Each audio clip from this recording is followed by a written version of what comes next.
आप सभी को मेरा प्रणाम। आप सबका एक बार फिर से स्वागत है हमारे इस यूट्यूब चैनल पे जिसका नाम है ज्ञान मैथमेटिक्स। आज हम आपके लिए वीडियो लाए हैं क्लास 9th की। क्लास 9th की ये पहली वीडियो होगी। बहुत से बच्चे बहुत दिन से हमसे कह रहे थे कि सर हम भी तो मैथमेटिक्स के स्टूडेंट हैं, प्लीज हमारे लिए भी कुछ वीडियोस लाइए। तो हमने ये 9th क्लास की भी वीडियो की सीरीज चालू कर दी है आज से। तो कोशिश रहेगी कि 9th की वीडियोस भी रेगुलरली अपलोड होती रहें। तो आप सबकी जिम्मेदारी रहेगी कि हमारे चैनल को सब्सक्राइब करिए और ज्यादा से ज्यादा बच्चों को जोड़िए इसमें, ताकि 9th के बच्चे भी बेनिफिट उठा सकें, क्योंकि 9th के बच्चे ही तो अगले साल बोर्ड में आएंगे। इसलिए ज्यादा से ज्यादा बच्चों तक इन वीडियोस को पहुंचाइए ताकि वो बच्चे बेनिफिट इनका ले सकें। सबसे पहली जो आज की वीडियो है हमारी वो है चैप्टर नंबर 1, जो कि है हमारा नंबर सिस्टम पे।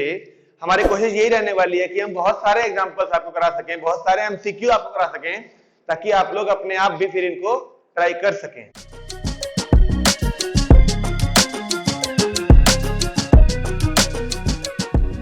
क्वेश्चन नंबर जो 1 है वो क्या कह रहा है हमसे, a rational number between 1/7 and 2/7 is.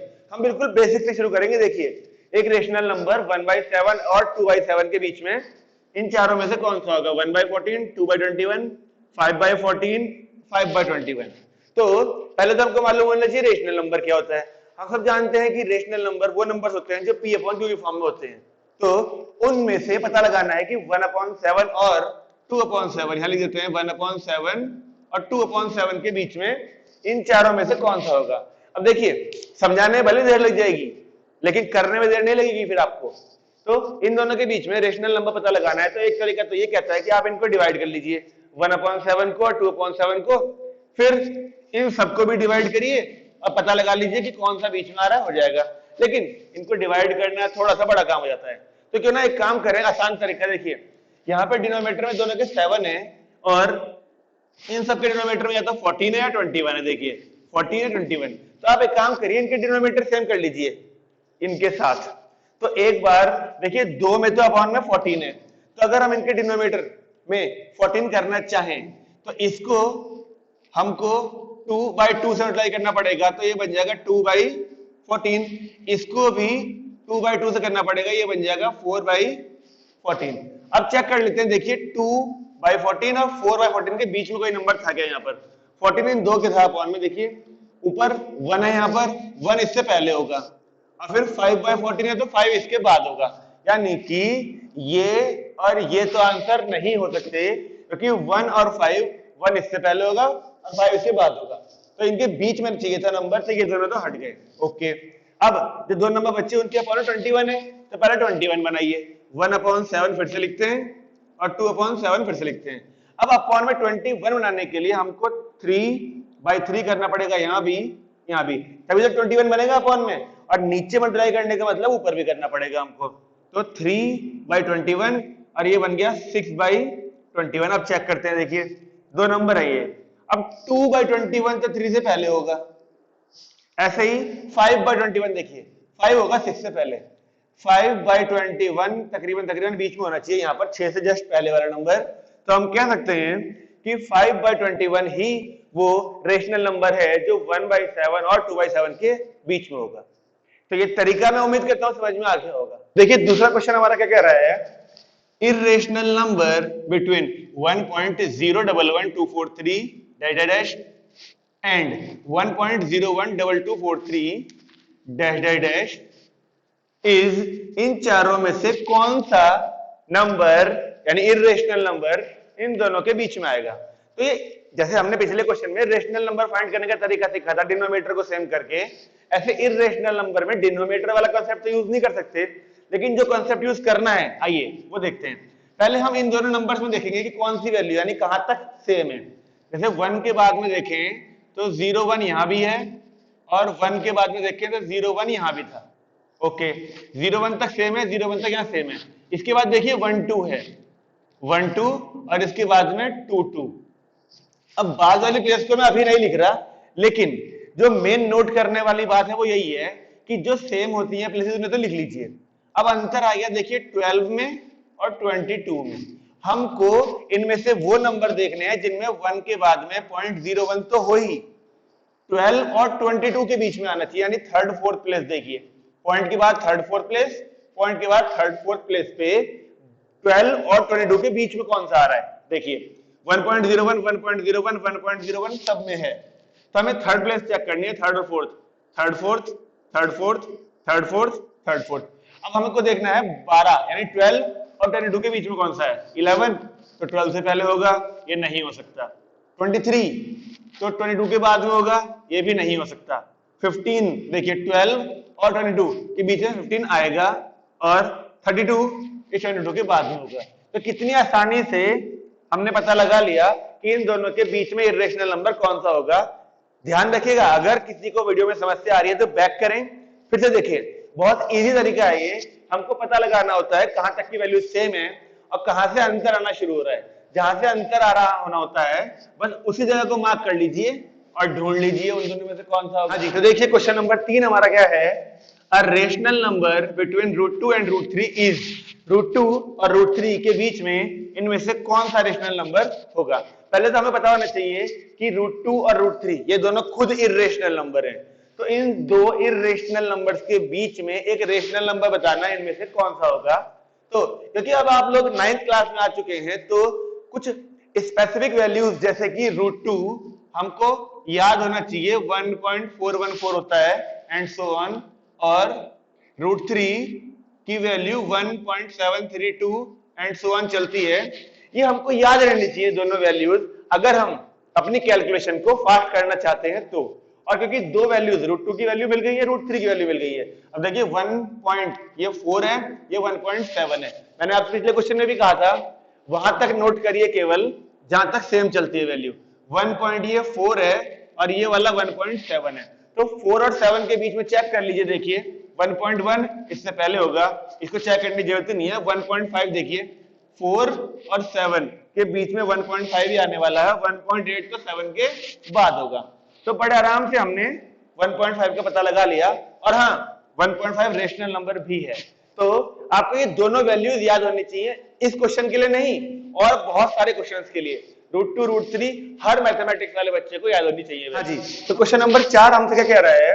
N irrational number lying between 0.40 400 400 and so on and 0.40 100 100, और ये 4 ऑप्शन दिए हमको, इनमें से पता लगाना है इन दोनों नंबर्स के बीच में, ये खुद दोनों इर्रेशनल है, इनके बीच में एक और इर्रेशनल कैसे होगा। थोड़ी देर पहले भी एक क्वेश्चन हमने किया था, एक और क्वेश्चन हम कर रहे हैं ताकि हम ज्यादा से ज्यादा क्वेश्चन करवा सकें आपको और आपके मन के जो डाउट है वो दूर हो सके। तो जैसा कि मैंने कहा था इर्रेशनल नंबर के लिए, देख रहे हैं आप ये दो नंबर, हमको इर्रेशनल नंबर ही बताना है और ये दोनों हमारे ही रेशनल नंबर हैं, तो इनको तो पहले डालें, क्योंकि इर्रेशनल नंबर पूछा है हमसे, तो इसमें से इन दोनों में से ही कोई आंसर होगा। तो जैसे केबीसी में थी ना 50-50, हमने वो लाइफ लाइन लगा दी। देखिए अब 4 में से 2 ऑप्शन तो पहले हटा दिए हमने, ये दोनों रेशनल नंबर हैं, ये दोनों तो हो ही नहीं सकते आंसर। अब हमको केवल इन दोनों में सोचना है, और मैंने क्या तरीका बोला था, जहां तक प्लेसेस सेम है वो लिख लीजिए। जैसे कि 0.40 एक लिखा 0.40 और दूसरा भी है 0.40, ये दोनों प्लेसेस सेम थी। उसके बाद देखिए 0.401 है और 0.404 है। अब हमको 0.401 0.404 यानी 401 404 के बीच में नंबर चाहिए, तो पहला है 405, देख रहे हैं 405 तो इसके बाहर होगा यानी इनके बीच में नहीं हो सकता। फिर 402 401 और 404 के बीच में 0.402 वाला नंबर तो होगा ही होगा, इसलिए D is the correct answer. तो मैं उम्मीद करता हूं कि रेशनल नंबर इर्रेशनल नंबर के बीच में नंबर कैसे पता लगाए जाते हैं वो आप कर सकते हैं। तो क्वेश्चन नंबर 5 हमसे क्या कह रहा है, देखिए the product of any two irrational numbers is, 4 option दिए हैं, always an irrational number, always a rational number, always an integer, sometimes rational sometimes irrational. अब ये क्वेश्चन बहुत ध्यान से करने वाला क्वेश्चन है, क्योंकि उसने कहा है किसी दो इर्रेशनल नंबर का प्रोडक्ट इनमें से कौन सा रिजल्ट बनाता है। तो देखिए अगर आपके मन में ये आया कि एक √2 इर्रेशनल नंबर है, उसकी √3 से करें तो √6 आ रहा है जो खुद एक इर्रेशनल नंबर है, तो आप ऑलवेज एन इरेशनल नंबर पे टिक लगा देंगे। लेकिन ध्यान दीजिए यहाँ पे ऑलवेज भी लिखा हुआ है। ऑलवेज का मतलब हमेशा। ऐसे ऐसे दो इरेशनल नंबर की मल्टीप्लाई करके भी एक इरेशनल नंबर मिलता है हमेशा, लेकिन ऐसा नहीं है। क्वेश्चन में उसने कहा है कोई भी दो इरेशनल नंबर। अब इसी में से अगर मैं √2 की मल्टीप्लाई √2 से ही कर दूं तो √4 यानी कि 2 बनता है, जो कि एक रेशनल नंबर है। तो हम ऐसा बोल सकते हैं कि कभी कभी √2 की √3 यानी एक इरेशनल नंबर की दूसरे इरेशनल से करने पर तीसरा इरेशनल नंबर मिलता है, लेकिन कभी कभी किसी इरेशनल की दूसरे इरेशनल पे करने पर रेशनल भी मिल जाता है। इसलिए ही ये डी ऑप्शन सही है, क्योंकि कभी कभी रेशनल मिलता है, कभी कभी इरेशनल मिलता है। तो ये क्वेश्चन ध्यान से करने वाला है, इस क्वेश्चन को ध्यान रखिएगा। बिल्कुल अलग तरह का क्वेश्चन है थोड़ा सा, आमतौर पर बच्चे जल्दबाजी में इसमें गलती कर देते हैं। देखिए क्वेश्चन नंबर 6 कह रहा है हमसे, on adding 2√3 plus 3√2 we get, इनमें से कौन सी वैल्यू मिलती है इन दोनों को ऐड करके।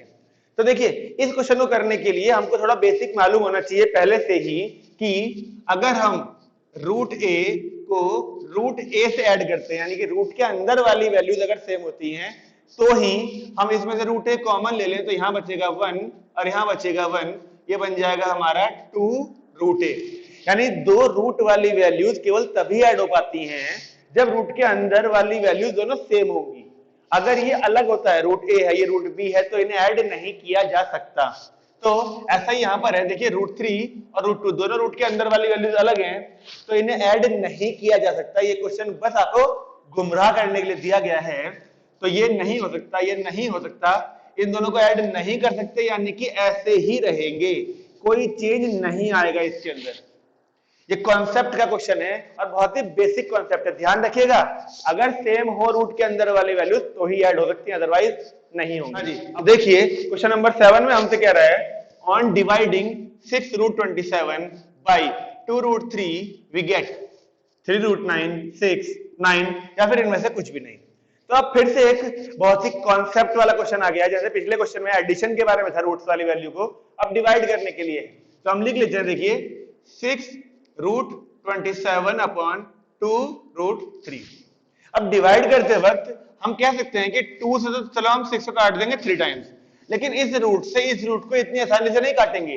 देखिए कैसे लिखा जा सकता है, ये 3 ऐसे कैसा। अब हम करते हैं 27 के फैक्टर, 27 के फैक्टर्स करते हैं तो 3 × 3 × 3 आएगा, अपॉन में एक √3 बचा ही हुआ है। अब हम दो तरीके से कर सकते हैं, एक तो ये कि यहां पर देखिए रूट जो ये दो वैल्यूज है रूट के अंदर, हम सब जानते हैं कि जब पेयर सेम बनता है तो एक बाहर आ जाता है। तो 3 × ये वाला 3 ऐसे कैसा, ये 3 में से एक 3 बाहर आया, एक √3 अंदर बच गया, अपॉन में √3 था, ये दोनों टर्म्स कट गई, यानी कि 9 आ गया। एक तरीका तो ये बनता है, और एक तरीका और होता है, देखिए इसके बाद बताता हूं मैं। 3 रूट ये 3 3 3 तीन वैल्यूज थी मल्टीप्लाई में, तो हमने इन तीनों को अलग अलग लिख लिया। देखिए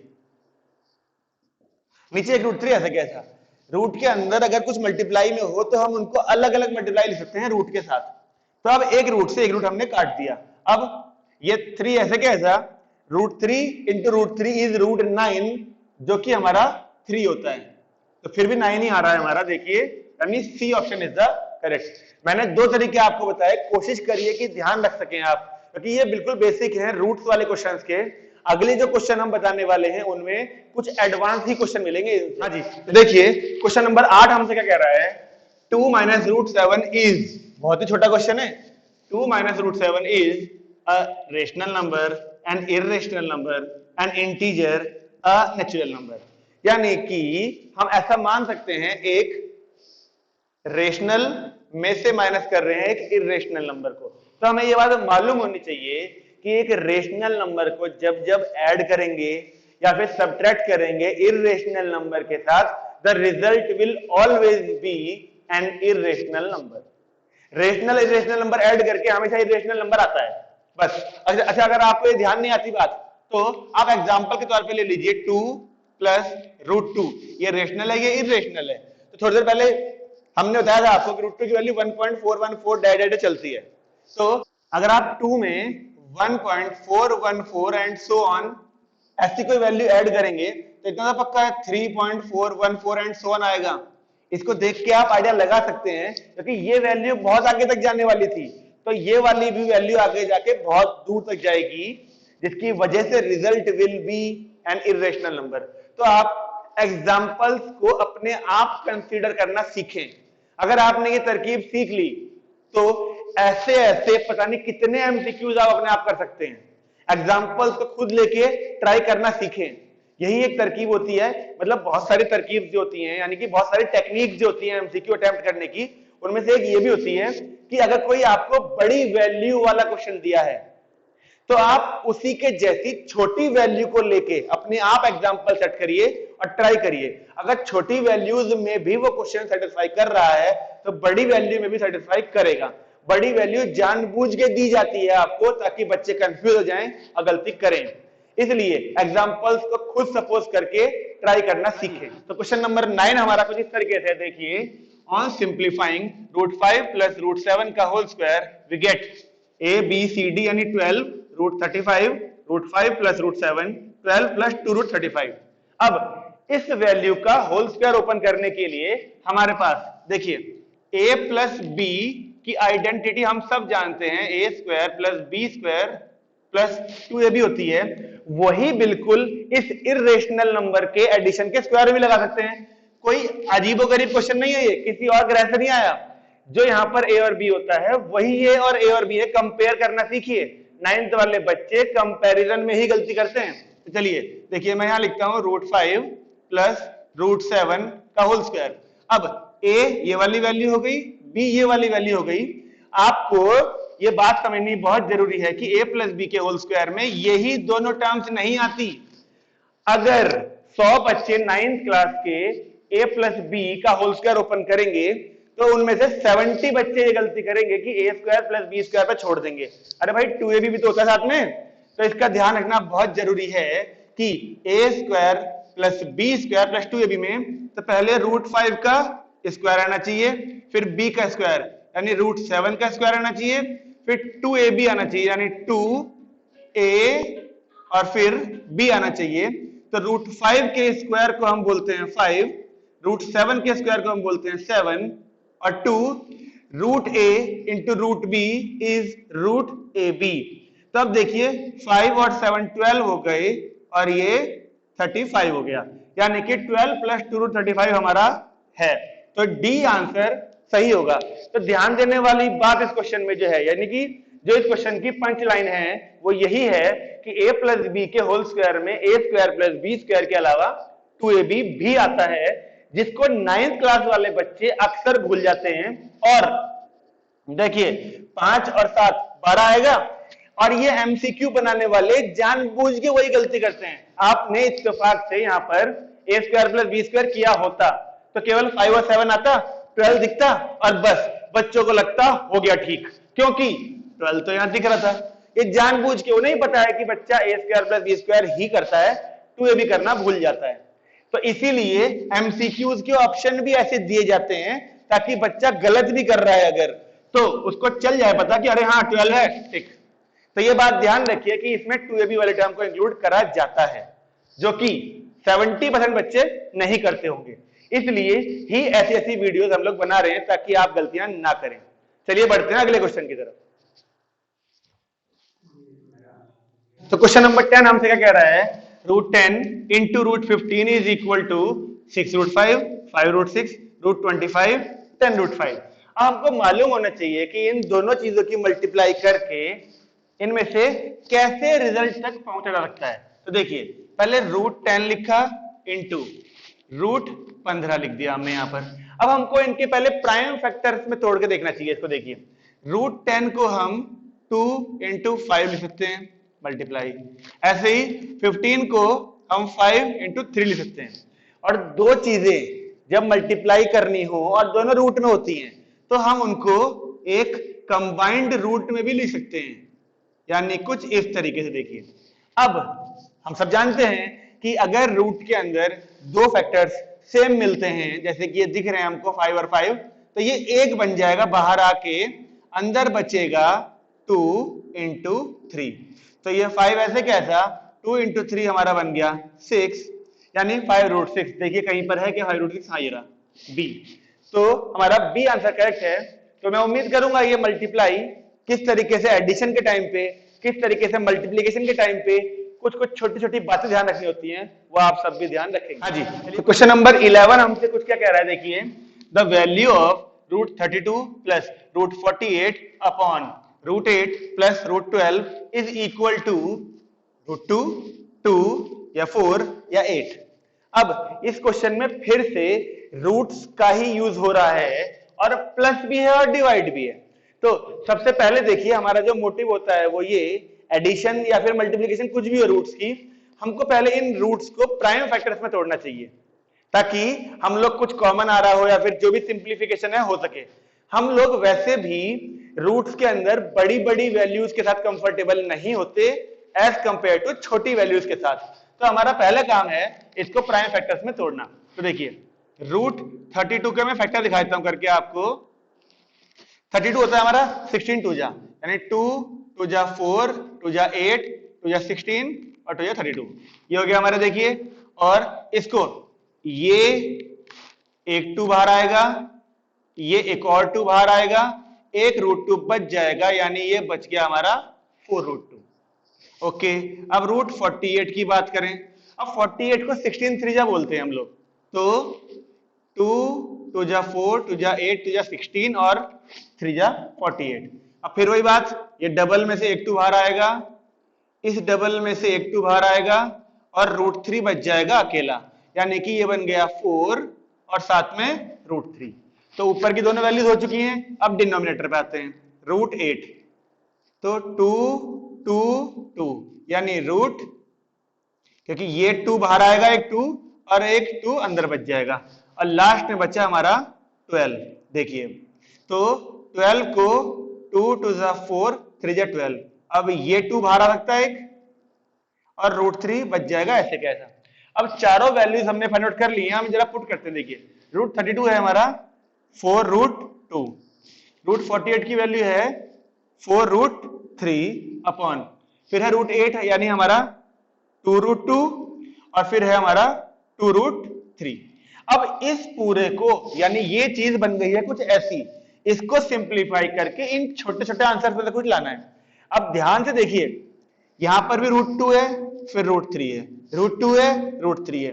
तो ऐसा हो सकता है कि क्या पता ऊपर से कुछ कॉमन आ रहा हो। देखिए अगर हम देखें ऊपर भी 4 है, यहां भी 4 है, तो अगर हम ऊपर से 4 कॉमन लेने की कोशिश करें तो यहां बच जाएगा √2 और यहां बच जाएगा √3 अपॉन।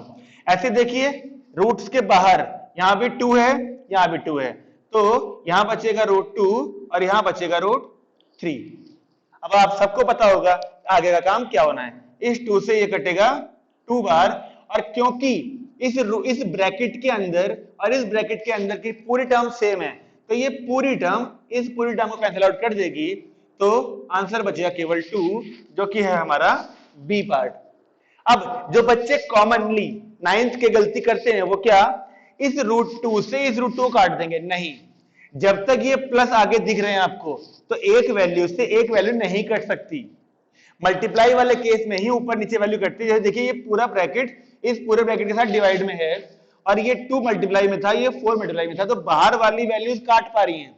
अगर मैं ऐसा लिख देता, कुछ देखिए 4 प्लस और फिर यहां √2 प्लस √3 अपॉन में 2 प्लस √2 प्लस √3, फिर मैं इस पूरी वैल्यू को इस पूरी वैल्यू से नहीं काट सकता था क्योंकि बाहर प्लस थे।